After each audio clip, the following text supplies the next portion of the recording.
What's up, YouTube and Netrunner community? This is John with Andre. What's up, guys? And we're here with another episode of Chaos Theory. Today, bringing you the Surat City combo. With a question mark. Yeah, we'll throw a question mark on the end of that. That's why we've named this, Does This Even Work? The answer is kinda. Alright, so a hover over Surat City Grid. Let's start off with there. The Surat City Grid is a Wayland upgrade, cost 2 influence. Lets you res a card in that server that's not the grid itself, and then you can res other ice for 2. So what that means, without just reading the card. Well, first let's go back over something real quickly. Okay. Yeah, sure. What's first? Okay, so keyword, because this comes up multiple times. When you res a card in or this server, not including this card. So, folks. Yeah, the Surat City itself doesn't start off the combo. So if you wanted to res ice, you need some sort of other asset or upgrade in it to start off your chain of resing. Because you can't chain it all. That's the point. The grid turns to life all at once. Now, what's interesting is it's a region, so you can't break or bay and have Surat City in the same region. Which there's a version of Netrunner DB, and not to disparage the author, because that's where we kind of got the inspiration from. But I played the deck, and it just seemed very clunky. Like, there were some plays that I wanted to just like switch out my regions, and like that's not something I ever want to hear in a competitive setting. I mean, it did win it. It did win a regional. Yeah, so, I mean, hats off to. We'll make sure we credit the owner and put his link in the description. Yep. I believe it was Dane. Just Dane. Daine. He's the decklist of the week. Of this recording. Yeah, as of this recording. So going back to kind of our version, that version had a brain taping warehouse and bioroids, and the original deck kind of explain how that goes. And while we were playing it, we just realized, like, how good would this be if you could just res next ice?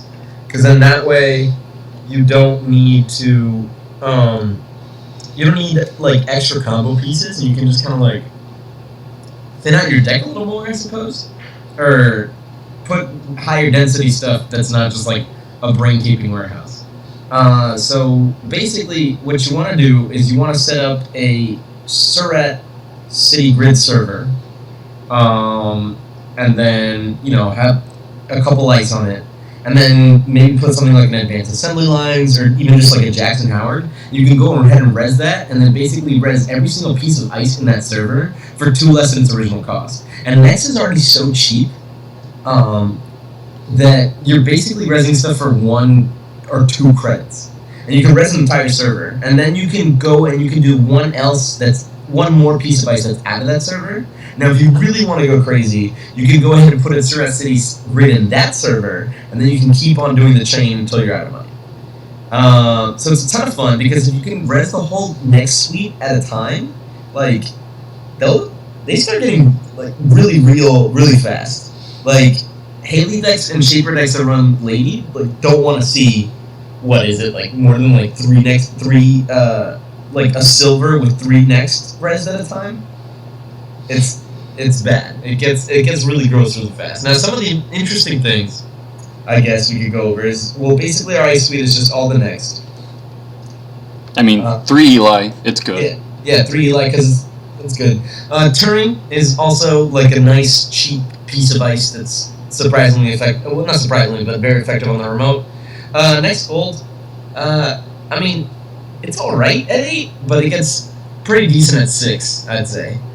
Excalibur proves to be quite annoying, actually. And then Mother Goddess is just your another piece of next ice, bumping the rest of them.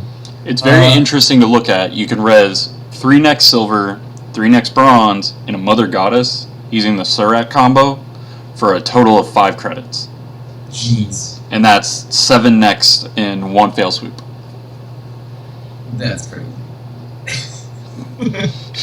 So we're playing the standard, I guess, Food Coast's agenda suite. 3 beta tests. One Chronos Project is super sweet against like all those Faust levy decks, or all levy decks in general. 3 global food just to kind of condense the agendas as usual. 2 Project Vitruvius. You can pull some shenanigans. We've done it in testing. Yeah. With Surat City Grid. Like, what was it? You like installed 3 cards in a remote and res like 3 ice? Oh no, we chained assembly lines. Yeah, chained assembly lines. It was amazing. Because we kept resing the, like, so you'd play an advanced assembly line. Because I had 2 counters on Project Vitruvius. And so install res to res the whole remote server, sack it, put a piece of, put a Surat down on the other server, use Project Vitruvius to go get advanced assembly line, install it for second click of turn, res it. How do we do it? I don't remember. There's so many lines, things and stuff. And it was sweet. And then through a couple games of testing, we kind of wanted a card that would let us either move the Surat City Grid around or just have another 0-cost asset to run in it. And so we stumbled across Isabelle McGuire.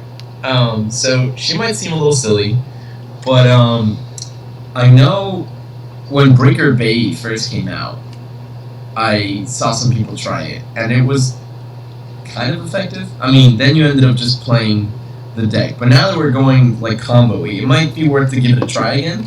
Just because always just being able to manipulate when you're going to be able to combo off seems decent.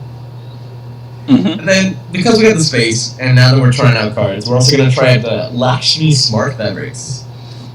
I'm going to go hover over this card real quickly. Yeah, sweet. So this is also from, this is from Business First. So it's another asset that you can just res in your Surat remote.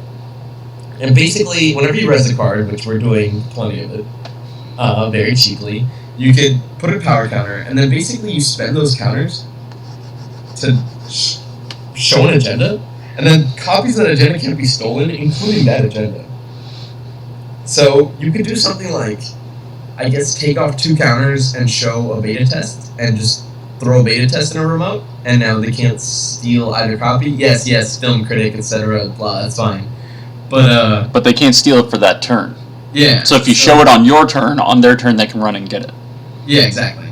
But because it's hosted power counters, at the beginning of their turn, you can burn the 2 counters, show it in your hand. Yeah. Not only is it protecting the whole... It's already on the table, right? Like. Yeah. So they can't take it. So I mean, it's neat. It also protects the ones that are in your R&D. True. So yeah, any cards. I just love the one that's like the one in HQ. It's like it's in here. There's nothing you can do about it though. And next turn it's gone. Pretty much. Which may warrant reiteration of this down the road where we have like biotics. Yeah. Because you'll notice another fun card in here in the operations section that may actually let you get away with comboing even more. Yep. Which is... We'll just scroll straight to it. Peak efficiency. Yeah, so now that you've rezzed all of your ice for nothing, essentially. Yeah. I think we did the math and it was like, it's 6, 12... Yeah, the 14... The savings is crazy. 20. Yeah, so now you're... 23 credits, you got it. You get the efficiency back from peak efficiency. You could argue that it actually is peak efficiency. And then interns just they trash your stuff, get it back, or like... Oh, they killed the Surat City combo. Yeah, I don't know, get it back. Or it's like, oh man, I have 4 ice res, but I don't really want to pay $4 to put 1 more at the end. I guess I'll just interns it, it's fine. You know, like it's just neat. So, Also, if you do find in a meta where like you deal with parasites, one of the known things is if you're playing against the next and you have access to parasite, you parasite the silvers because then they die. The bronzes, even if you have 3 next bronze and a Mother Goddess out, that's only 4 strength. Internsing out your next silvers that get eaten back.